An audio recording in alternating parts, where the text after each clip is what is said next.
சேலம் மாவட்டம் வாழப்பாடியில் மேம்பால தடுப்புச் சுவரில் கார் மோதியதில் கர்நாடகாவை சேர்ந்த 3 பேர் உயிரிழந்தனர்.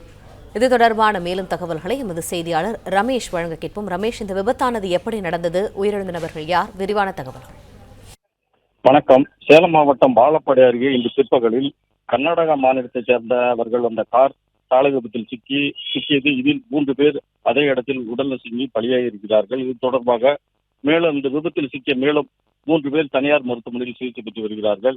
கர்நாடக மாநிலத்தைச் சேர்ந்த 7 பேர் இன்று பிற்பகலில் கார் மூலம் சேலம் வழியாக கர்நாடகம் செல்ல வந்து கொண்டிருந்தனர். இந்த கார் சேலம் மாவட்டம் வாழப்பாடி அருகே வந்து கொண்டிருந்தது. அப்போது வாழப்பாடி அருகே உள்ள புதுப்பட்டி மாரியம்மன் என்ற பகுதியில் வந்து கொண்டிருந்த போது திடீரென கார் கட்டுப்பாட்டை இழந்து ஓடி சாலை ஓரம் விபத்தில் சிக்கியது. இதில் காரில் வந்த 3 பேர் அதே இடத்தில் உடல் நசுங்கி படுகாயமடைந்து இறந்துவிட்டனர். இது தவிர காரில் இருந்த மேலும் 4 பேர் படுகாயமடைந்திருக்கிறார்கள்.